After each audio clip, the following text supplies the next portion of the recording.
ایمان ہے قول مصطفیٰ،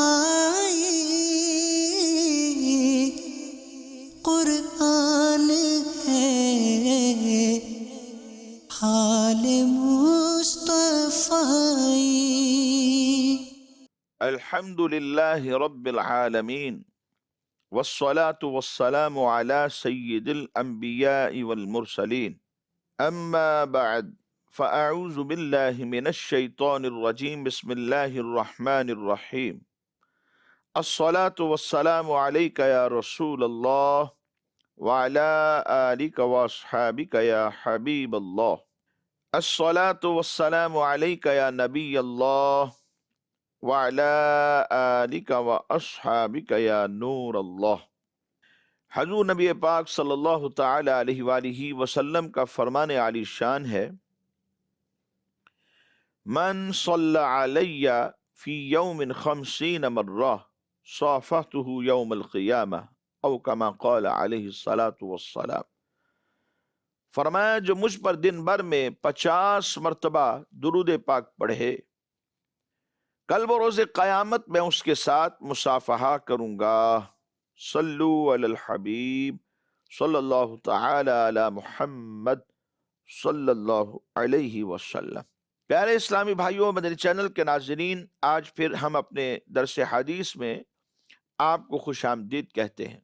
اصول ثواب کی خاطر بیان سننے سے پہلے اچھی اچھی نیتیں بھی فرما لیجیے کہ فرمان مصطفیٰ صلی اللہ تعالی علیہ وآلہ وسلم ہے، نیت المؤمن خیر من عملہ، مومن کی نیت اس کے عمل سے بہتر ہے۔ مدنی چینل کے ناظرین، اللہ تبارک و تعالی نے ہمیں پیدا فرمایا، دو طرح کے حقوق اس نے ہمیں عطا کیے۔ ایک کا تعلق اللہ کے حقوق سے ہے، حق اللہ، یا یوں کہہ لیں حقوق اللہ، اور دوسرے وہ حقوق ہیں جن کا تعلق اللہ کے بندوں کے ساتھ ہے، انہیں حقوق العباد کہتے ہیں۔ حقوق العباد کا جو معاملہ ہے یہ بہت زیادہ سخت ہے۔ حقوق اللہ رب چاہے تو معاف فرما دے، چاہے تو گرفت فرمائے، اور جو حق العبد ہے، بندے کا جو حق ہے، اللہ تبارک و تعالی نے اپنے دارالعدل کا یہ ضابطہ مقرر فرمایا ہے کہ جب تک بندہ معاف نہیں کرتا تو رب تبارک و تعالی بھی معاف نہیں فرماتا۔ وہ چاہے تو معاف کر دے، لیکن اس کے دارالعدل کا یہ ضابطہ ہے کہ جب تک بندہ معاف نہیں کرتا وہ بھی معاف نہیں فرماتا۔ بہت سارے حقوق ہیں جو ایک مسلمان کے دوسرے مسلمان پر ہیں۔ شریعت مطہرہ نے ان حقوق کو بیان کیا ہے، قرآن و حدیث میں موجود ہیں، اور شریعت کی کتابوں میں علماء نے ان چیزوں کو جمع کر دیا ہے تاکہ پڑھنے والے کے لیے عمل کرنا آسان ہو جائے۔ علم ہوگا تو عمل ہوگا۔ آج کے اس سلسلے میں اسی موضوع پر ایک حدیث مبارک کو ہم شامل کریں گے اور اس پر مختصر گفتگو بھی کریں گے۔ سیدنا ابو ہریرہ رضی اللہ تعالیٰ عنہ اس حدیث کے راوی ہیں۔ وہ کہتے ہیں کہ میں نے رسول اللہ صلی اللہ تعالی علیہ وآلہ وسلم کو یہ فرماتے ہوئے خود اپنے کانوں سے سنا ہے۔ حضور نبی پاک صلی اللہ علیہ وسلم نے ارشاد فرمایا، حق المسلم علی المسلم خمس، ایک مسلمان کے دوسرے مسلمان پر جو حقوق ہیں وہ 5 ہیں۔ یہ 5 کوئی حد بندی نہیں ہے مدنی چینل کے ناظرین، اس کے علاوہ بھی زیادہ حقوق بیان کیے گئے۔ بہت سارے حقوق ہیں جو احادیث کے اندر موجود ہیں، یہاں ہم ان 5 پر گفتگو کریں گے جو ایک موقع کی مناسبت سے نبی کریم صلی اللہ علیہ وسلم نے ترغیباً ارشاد فرمائے ہیں۔ ان میں سے پہلا جو حق ہے، رد السلام، سلام کا جواب دینا، مریض کی عیادت کرنا، واتباع الجنائز، نماز جنازہ کے ساتھ جانا، وإجابة الدعوة، اور دعوت کو قبول کرنا، وتشمیت العاطس، اور جو چھینک رہا ہے اس کی چھینک کا جواب دینا۔ ان پانچوں میں سے جو پہلی بات ہے وہ ہے سلام. سلام اللہ تبارک و تعالی کا اسم مبارک بھی ہے.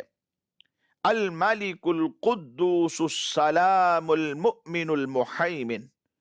ان میں ایک اللہ تبارک و تعالی کا جو اسم پاک بیان کیا گیا ہے وہ ہے سلام. سلام کا مطلب یہ ہوتا ہے کہ ہم ایک بندے کو سلامتی کی دعا دے رہے ہیں. گویا کہ اس کو کہتے السلام علیکم، تم پر اللہ تبارک و تعالی کی طرف سے سلامتی ہو، تم حفاظت میں رہو، سلامتی میں رہو. جب بھی کوئی شخص دوسرے مسلمان سے ملاقات کرتا ہے تو گویا السلام علیکم کہہ کر اسے اس بات سے آگاہ کرتا ہے کہ تم میری طرف سے بے فکر ہو جاؤ، پریشان ہونے کی ضرورت نہیں ہے، میں تمہیں نقصان نہیں پہنچاؤں گا. یعنی میری طرف سے تو بے فکر ہو جاؤ، مجھے بھی تمہاری طرف سے بے فکر ہونا چاہیے یا نہیں ہونا چاہیے. سلام کرنے والا گویا کہ یہ سوال بھی کر رہا ہوتا ہے.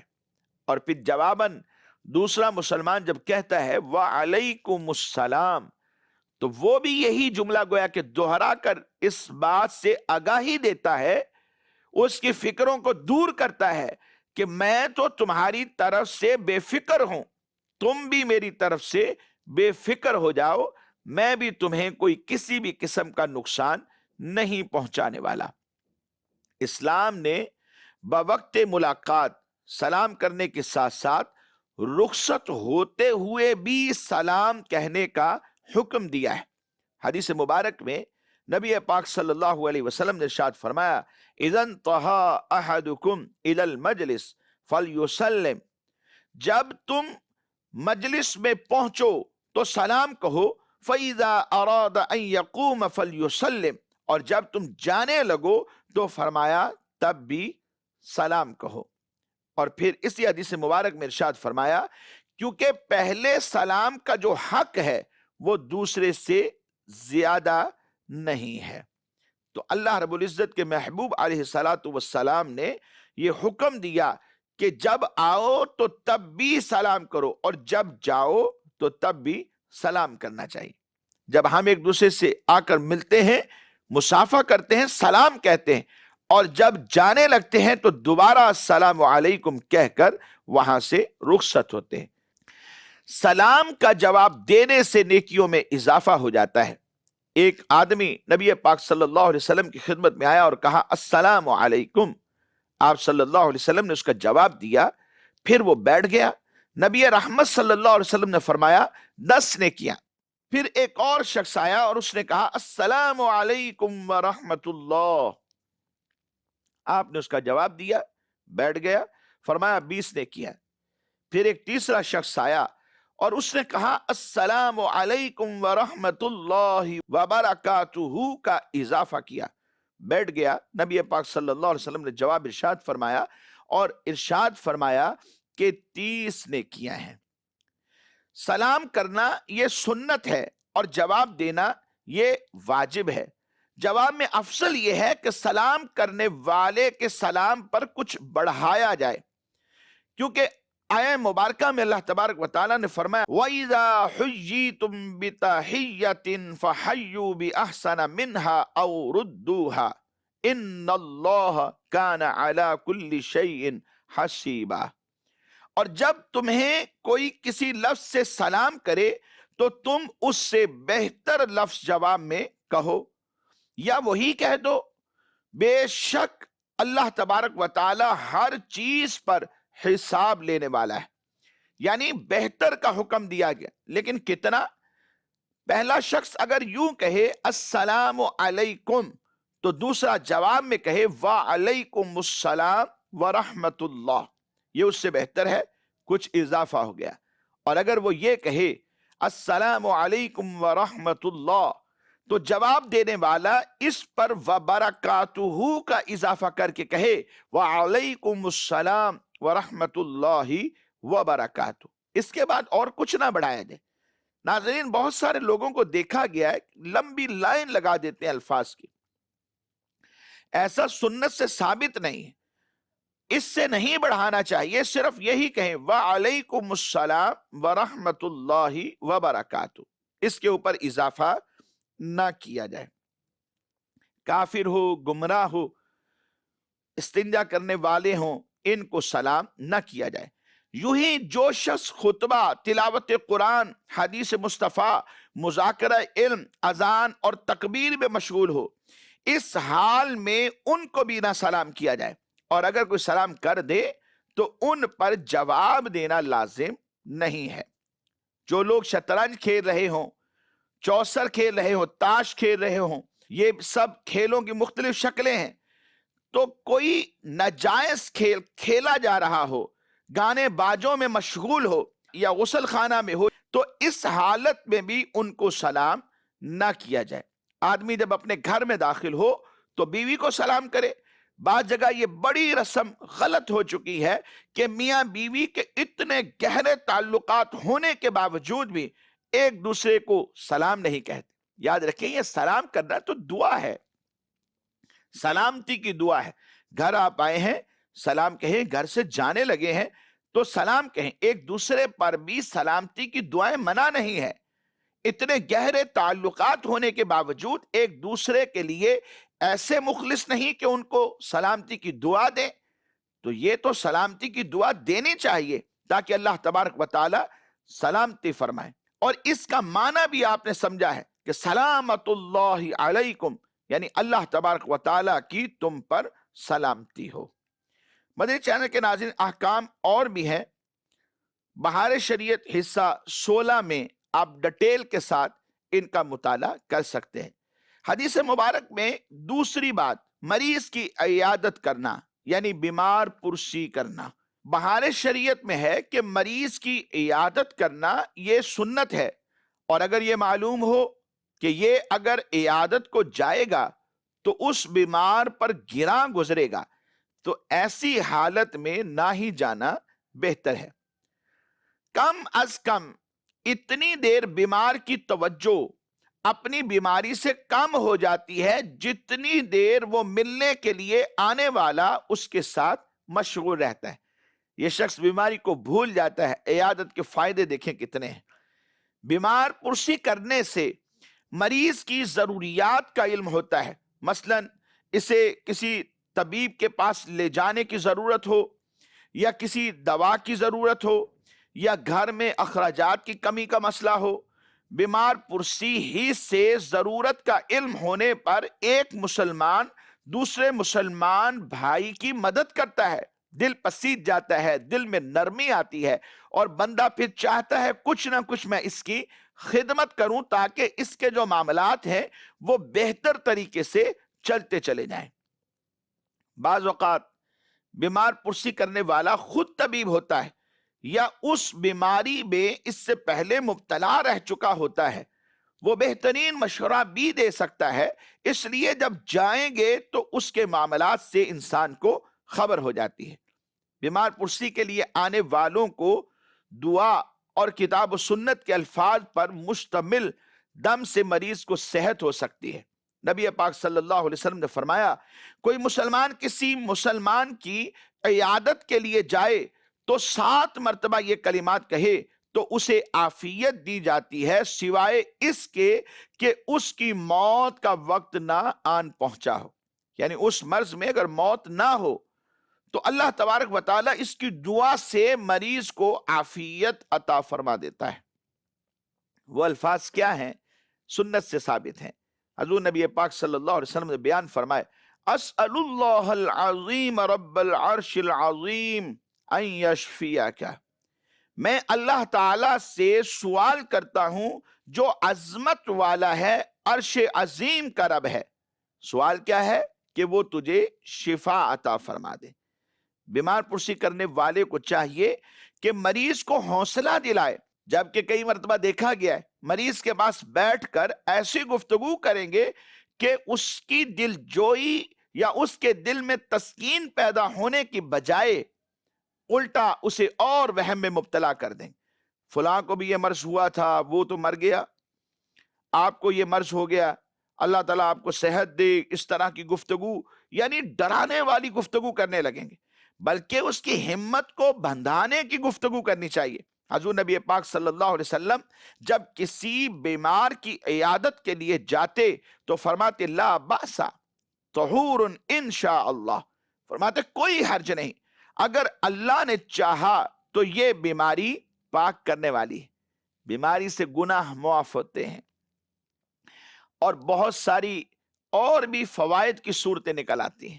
حضرت عائشہ صدیقہ رضی اللہ تعالیٰ فرماتی ہیں کہ نبی رحمت صلی اللہ علیہ وسلم جب کسی بیمار کے پاس جاتے یا اسے آپ کے پاس لایا جاتا تو نبی کریم صلی اللہ علیہ وسلم فرماتے اذهب البأس رب الناس اشفی وانت الشافی لا شفاء الا شفاؤک شفاء لا یغادر سقما، یعنی لے جا بیماری کو اے لوگوں کے پروردگار اور شفا دے، اور تو ہی شفا دینے والا ہے، تیری شفا کے علاوہ کوئی شفا نہیں، ایسی شفا جو کوئی بیماری نہ چھوڑے۔ صحیح مسلم شریف میں ہے کہ آپ اس پر اپنا دایاں ہاتھ پھیرتے جاتے اور یہ دعا پڑھتے جاتے تھے۔